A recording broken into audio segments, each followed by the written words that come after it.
Okay, so we'll start with the update of the new arrivals. This is the Neoholothele communal ×4. There's 4 of them in here. I threw 4 crickets in here. As you can see, this one right here has one. You can see already the webbing. You have a baby right there, one right there. So there's the 2. That guy's up on top and he's been there the whole time. This one here does not have a cricket that I know of. Now this one here, and now well we can see it. Let's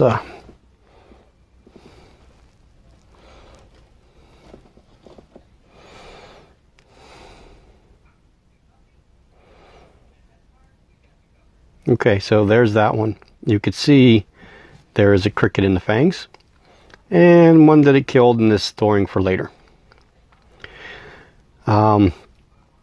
There's another cricket in here somewhere. There was 4 crickets thrown in here. At least I think there was. So what I'll do is I'll get 2 more small crickets and throw them in there. So this one has an opportunity to eat, because I'm pretty sure this one's going to be preoccupied for a while. And then the ones over here, this little guy in the corner right here, will have an opportunity to catch a cricket if he so desires. So they ate right away. So what I'm going to do is we're going to try feeding the Hysterocrates gigas, and we'll try the little albiceps too. I think I might have a cricket small enough. We'll have to see. He is a pretty tiny little thing. So let's see what happens with the H gigas. Okay, so I put 2 crickets in, small. There's one. There's the other. The spider is right there, facing up. It was facing this way, so it's interested. And hopefully it'll just burst up through there and grab this cricket as it walks by.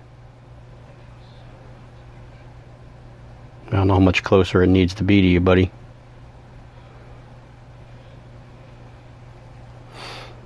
So he kind of closed off his den. He started digging. He just pushed the dirt up there. He didn't really take it out.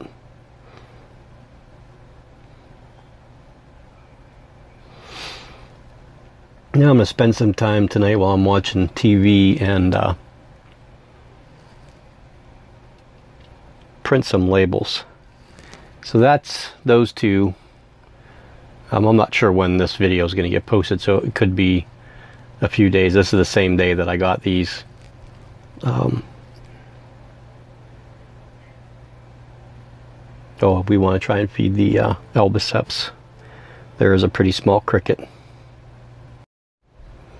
Okay, whether or not this little monkey will eat that thing, I don't know. Odds are probably not good.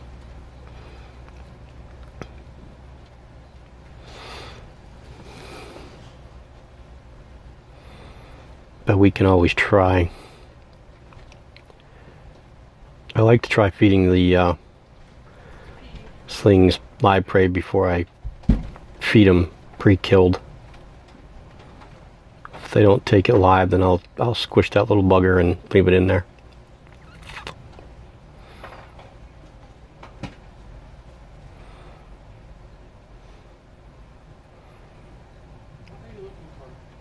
Nothing. Okay, so they're all doing good.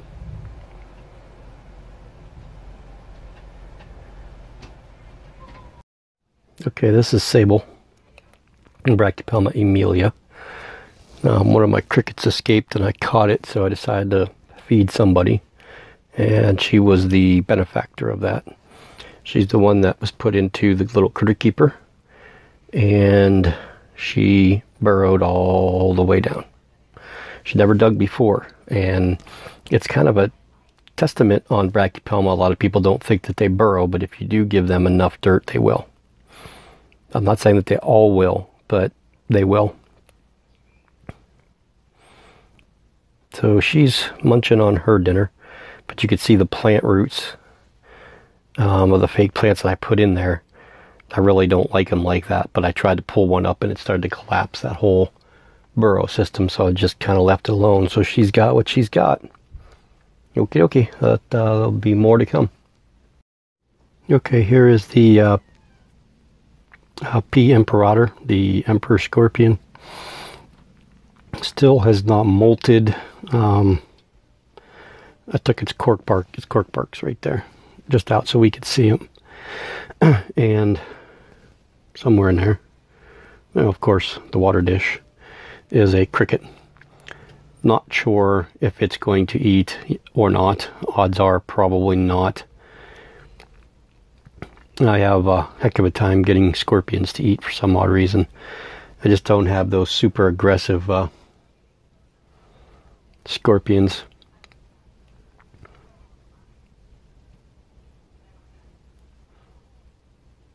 I thought I'd show him off, or her. Sometime next week I'm going to get the Asian forest scorpions. I was going to do it this weekend, but I don't have time to get them out. I have to do it when the family's not here. I can go out at the kitchen table and just completely redo the substrate and the enclosure, get them out, put them into sandwich baggies, and then flip them over, try to sex them. Try to take pictures of them so I can identify which one's which. Because like I said, that big one's got different colored claws. They're more brown than the other ones are. So I want to see what species we have in there. Because there are, they're from all over the place over there. You know, I think there's some from China and there's some from Malaysia, the Philippines, all over the place, those Asian forest scorpions. So there's some that are, you know, from certain different places.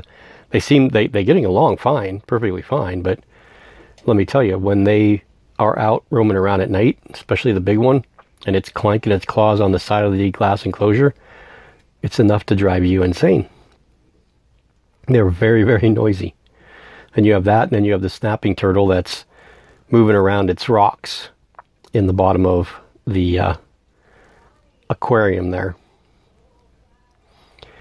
But this one I think has eaten only one time since I've got it. Which, you know, the Asian forest scorpions are moody. They're streaky when they eat. The two that we had originally for the last 2 years, one's only molted once and the other one molted twice. So they take forever. They just won't eat, you know, and they have a heating pad, so they have one side of their enclosure where the hide is, that they have a hot hide and a cold hide. And they do go from side to side. But they don't eat very well.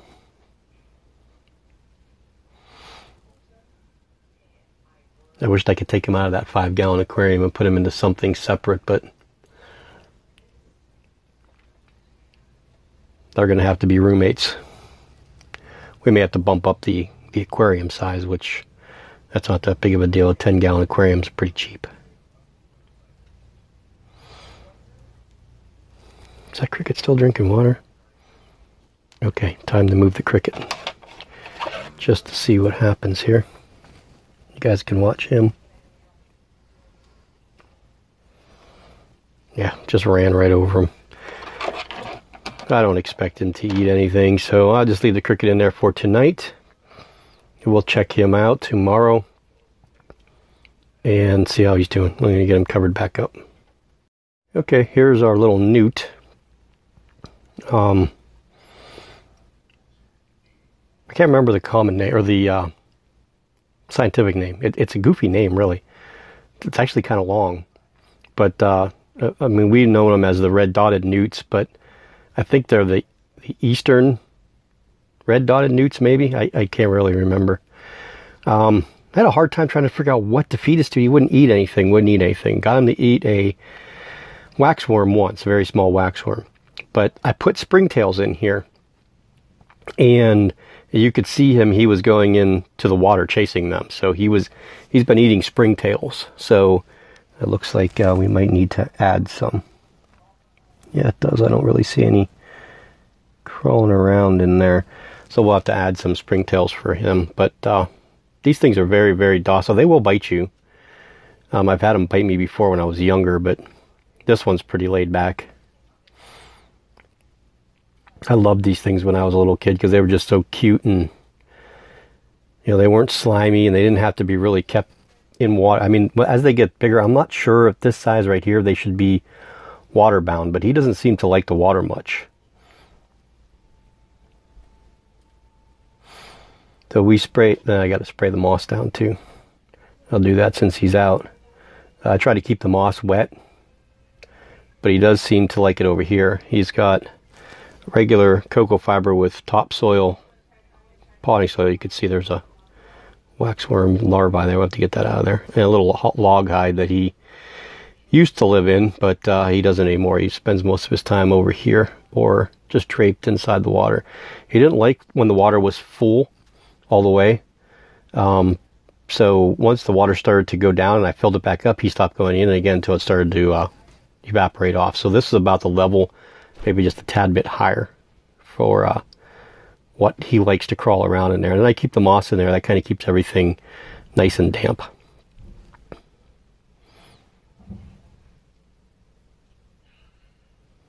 Okie dokie. Well, there is Tika, an extremely large abdomen needing to molt Davus pentaloris, female. I mean, I can see it from here. The ventral shot is completely female. You guys can't see it because of the glare, but I thought this spider would have molted a long time ago. I think it's going to really gain some size on this molt. There's a lot of spider in there. I've been waiting for her and for Nyack, who's the male, to molt for a while too. There is the Nandu Colorado Velocis male. He is huge from his last feeding. And I don't know if you guys will be able to sneak a peek back there.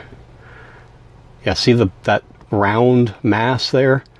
That is the abdomen of the Hysterocrates chalcodes. She is huge, getting really, really big. Here's one of my favorite spiders, the Epibopus murinus, Delaney. Just love this species a lot. Great species to have if you're into fossorials, New World with a little bit of attitude.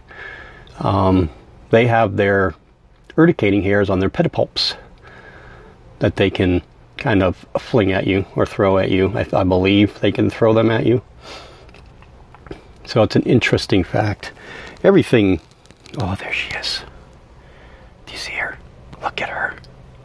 Oh man, that is spectacular. Look at the horn. That's the Ceratojaris darlingi female. Oh, she is beautiful. Goodness.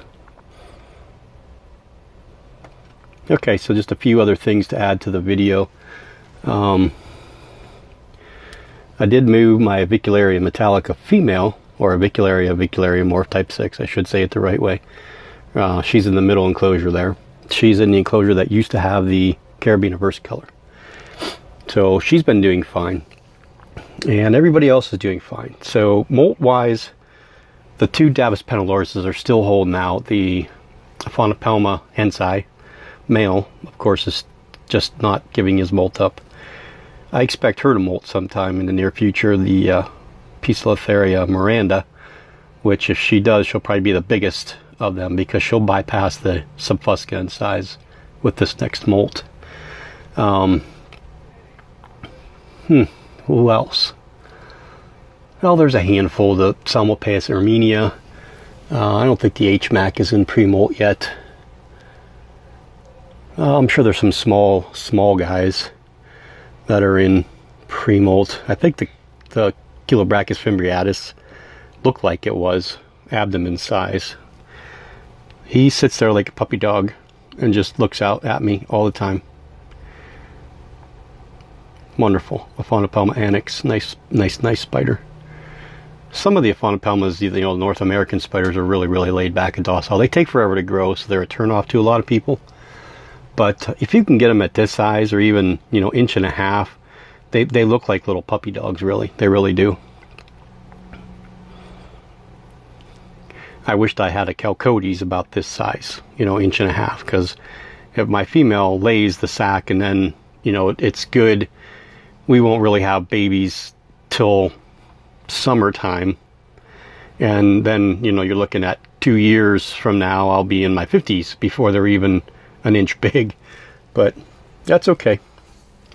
I'm going to do this as long as I possibly can. Now, Obi's back there in the corner, hanging out. So this enclosure is empty. We don't have anybody in that. This enclosure is empty. And this enclosure is empty. And soon this enclosure is going to be empty. This is Lincoln, the Brachypelma elbow pilosum. I want to get her into something with deeper substrate so she can do her thing. So I was thinking, in this enclosure here, we have a choice. And I'm going to let you guys decide which tarantula it is that's going to go in there. A is the juvenile Brachypelma albiceps that kind of sits in the corner and doesn't do anything. Or B, the Brachypelma shorderi, who will be a beautiful black once it molts, hopefully. Those are the two that I'm thinking about putting in this enclosure. This is something I'd like to get done this weekend. So if you guys can kind of give me your thoughts on which one of the two you'd like to see in there, that would be very helpful. There isn't really anybody else that could use the upgrade. Those two definitely could, because they're the bigger of the two. And then I have two enclosures like those to fill. One is most likely going to be the Brachypelma vagans. And it looks like maybe I may move the annex in one, but it's either the annex or the Homoioma species blue. I think that's the one that'll probably go in those. And then those enclosures will move here in this spot. We'll move those guys down here, and then these will be all but eliminated. The Carapoensis and the Sazame, we'll figure it out.